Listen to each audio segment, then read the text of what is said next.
దయచేసి విజ్ఞప్తి చేస్తున్నా. చాలు చాలు చాలు దిగు, పడిపోతుందా? చాలు చాలు, మీరందరూ బాగుండాలి కదా, మీరందరూ బాగుండాలి కదా. దింపమ్మా ప్లీజ్, జాగ్రత్తగా దిగే, నువ్వు జాగ్రత్త దిగే, నా మాట దిగు. తర్వాత అబ్బాయికి వెనక నుంచి వెనక్కి తీసుకురండి, అబ్బాయి ఫోటో ఇద్దాం. దా దిగు, జాగ్రత్తగా దిగు, జాగ్రత్తగా దిగు.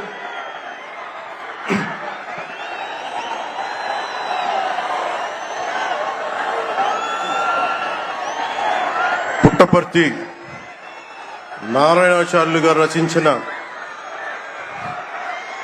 శివతాండవ కావ్యం పుట్టిన నేల, రచించిన నేల, తెలుగు భాష విలువను పెంచిన నేల, ఆడినమ్మ శివుడు పాడినమ్మ భవుడు అని శివతాండవాన్ని వినిపించిన నేల.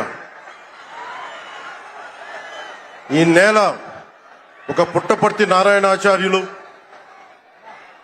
కవి బళ్ళారి రాఘవ గారు లాంటి నాటకరంగ రచయిత, నటుడు, విధాన్ విశ్వం లాంటి మహానుభావులు, గజ్జల మల్లారెడ్డి గారి లాంటి కవులు, ఇలాంటి వాళ్ళందరూ పుట్టిన నేల. ప్రతి రాయలసీమ కవులు కళాకారులు అనేది ఋతువులు ఎన్నైనా మా రాళ్లసీమకి ఒకటే ఋతువు, కరువు ఋతువు. కాలాలు ఎన్నైనా మా రాయలసీమకి ఒకటే కాలం, ఎండాకాలం. దాన్ని మనం రూపుమాపే ప్రయత్నం చిత్తశుద్ధితో చేస్తోంది. పరిశ్రమలు, ఉద్యాన పంటలు, సాగునీటి ప్రాజెక్టులు మొదలైనవి చేపట్టి రాయలసీమని రతనాల సీమగా మార్చే దిశలోనే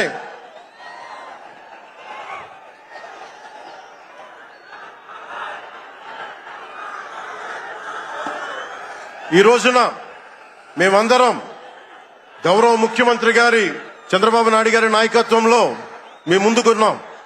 ఈ సూపర్ 6 కార్యక్రమం ఇన్ని వేల కోట్లు ఆర్థిక ఇబ్బందులుండి వీటన్నిటినీ ముందుకు తీసుకురాగలుగుతున్నామంటే మీ భవిష్యత్తు కోసం, యువత భవిష్యత్తు కోసం, మహిళల భవిష్యత్తు కోసం. ప్రతి ఆంధ్రప్రదేశ్ లో ఉన్న ప్రతి ఒక్కరూ బాగుండాలి, మీరు ఆనందంగా ఉండాలి. మనం మీరే అన్నారు, ఆ రోజు మేము అడిగాం, రాష్ట్రం బాగుండాలి, యద్భావం తద్భవతి. మీరు ఎలా ఆలోచించారో మేమందరం కలిసికట్టుగా పార్టీలు వేరైనప్పటికీ రాష్ట్ర హితువు, రాష్ట్ర మనం శ్రేయస్సును దృష్టిలో పెట్టుకొని ఈ రోజున మీ ముందుకొచ్చి ఇంత ఘన విజయంగా, ఇంత దిగ్విజయంతో ఈ సూపర్ 6 కార్యక్రమాన్ని మీ ముందుకు తీసుకొచ్చాం. దీని సూపర్ 6 కార్యక్రమానికి సంబంధించి భవిష్యత్తు రాయలసీమ వెనుకబాటుతనం గురించి, దానికి నీటి సౌకర్యాల గురించి, పారిశ్రామిక గురించి గౌరవ ముఖ్యమంత్రి గారు మాట్లాడతారు. నేను మీ చెప్పదలుచుకున్నది ఒకటి, ఆరోగ్య బీమా పథకం సాకారం కాబోతుంది. ఒక్కొక్క పథకం ద్వారా ఒక్కొక్క కుటుంబానికి 25 లక్షల ఆరోగ్య బీమా వర్తిస్తుంది. అలాగే పర్యాటక రంగంలో కూడా మనకి దాదాపు 10,000 పైచిలకు పెట్టుబడులు ఆకర్షిస్తున్నాం. అలాగే పంచాయతీ రాజ్ శాఖలో కూడా పల్లె పండుగ ద్వారా 13,300 గ్రామ పంచాయతీలని గ్రామ సభ నిర్వహించి రికార్డు చేసి 2,007 కిలోమీటర్ల బీటీ రోడ్లు, 4,000 కిలోమీటర్ల సిసి రోడ్లు చేయగలిగాం. 1,55,000 నీటి కుంటలు నిర్మించి 1 TMC నీటిని వర్షాకాలం నిల్వ చేయగలిగాం. అలాగే మూగజీవాల దాహార్తి తీర్చేందుకు 15,000కు పైగా నీటి తొట్లు నిర్మించాం. 22,518 మినీ గోకులాలు చేశాం. అడవి తల్లి బాట కార్యక్రమం గౌరవ ప్రధానమంత్రి శ్రీ నరేంద్ర మోదీ గారి సహకారంతో, ముఖ్యమంత్రి శ్రీ నారా చంద్రబాబు నాయుడు గారి నాయకత్వంలో కూటమి ప్రభుత్వం 1,005 కోట్లతో ప్రధానమంత్రి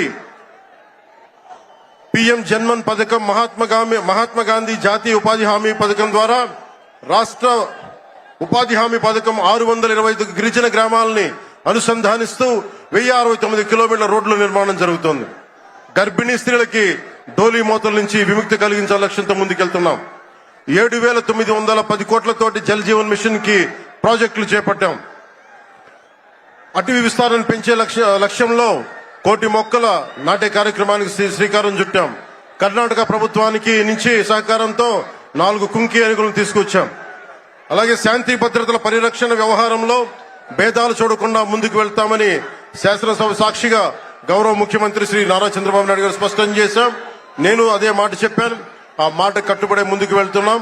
శాంతి భద్రతలకు ఎలాంటి ఆటంకం కలగకుండా ఉన్నప్పుడే రాష్ట్రంలో పెట్టుబడులు, పరిశ్రమలు వచ్చి యువతకి ఉపాధి, ఉద్యోగ అవకాశాలు లభిస్తాయి. ముఖ్యంగా మన రాయలసీమ యువతకి మీరు ఉపాధి అవకాశాలకు వేరే రాష్ట్రాలకు వెళ్లకుండా మన అనంతపురంలో, మన కర్నూలు, మన కడప, మన చిత్తూరు జిల్లాల్లో మొత్తం ఉపాధి అవకాశం పక్క రాష్ట్రాల నుంచి మనకు వచ్చేలాగా పారిశ్రామికరణ జరగాల దిశగా గౌరవ ముఖ్యమంత్రి నారా చంద్రబాబు నాయుడు గారు ఆధ్వర్యంలో, ఆయన నాయకత్వంలో ముందుకు తీసుకెళ్తున్నాం.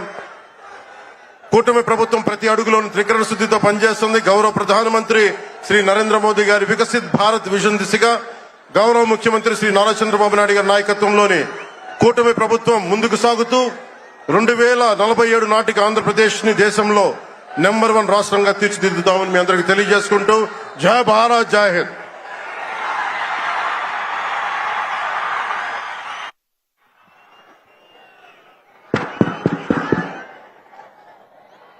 ఈరోజు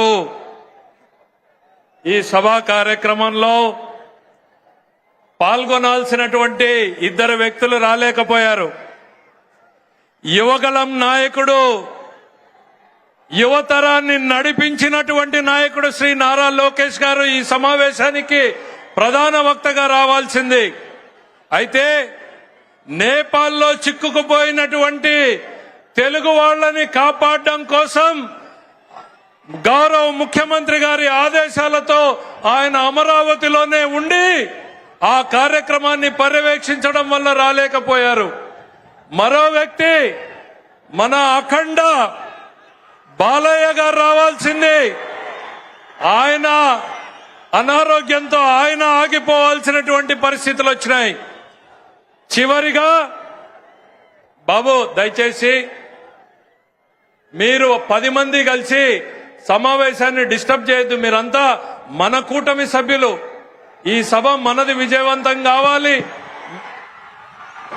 దయచేసి ఆ జెండాలన్నీ కింద దించండి ప్లీజ్. అంతా మనందరం కలిసి పనిచేసాం కదా, ప్లీజ్ దయచేసి దాన్ని దించండి. మీ హుషారుని అర్థం చేసుకోగలరు. దయచేసి పెద్దలు ముఖ్యమంత్రి గారు మాట్లాడబోతున్నారు, శ్రద్ధగా వినాలి కదా. మన ఈ అల్లరి ఉత్సాహం మంచిదే, కానీ ఆంధ్రప్రదేశ్ భవిష్యత్తు కోసం కదా మేమందరం ఇక్కడికి వచ్చాం. గౌరవ ముఖ్యమంత్రి గారు మన పారిశ్రామికీకరణ, ఉపాధి, ఉద్యోగ అవకాశాల గురించి మాట్లాడతారు. ఇంకా దయచేసి జెండాలను ఇబ్బంది కలగ కొంచెం కిందకి దించండి దయచేసి. రాయలసీమ శతాబ్దాల కరువుకు శాశ్వత చిరునామాగా ఉన్న రోజుల్లో ముఠా కక్షలకు, పెత్తందారి పోకడలకు నిలయంగా అడుగడుగున వెనుకబాటుతనం, ప్రతి పల్లెలో పేదరికం అలుకున్నటువంటి రాయలసీమ బీడు బారిన భూములకు హంద్రీ నీవా ద్వారా నీళ్లిచ్చి బంగారు పంటలు పండించే భూములుగా మారుస్తున్నటువంటి నాయకుడు, వర్షాకాలంలో సైతం చుక్క నీరెరుగని అనంత చెరువులకు ఎండాకాలంలో నీళ్లుండేలా ఇస్తున్నటువంటి నాయకుడు, పంట నష్ట పరిహారాన్ని, రైతులకు ఇన్సూరెన్స్ ని, డ్రిప్ ని పరిచయం చేసినటువంటి నాయకుడు, రైతు కళ్ళల్లో దైన్యం ఒకప్పుడైతే మీసం మెలేసే శౌర్యంగా ధైర్యాన్ని ఇచ్చినటువంటి నాయకుడు, ఒకప్పుడు ఎడారి అంటే నేడు గలగల పారే జలధారి రాయలసీమ అన్నటువంటి నాయకుడు, పరిశ్రమల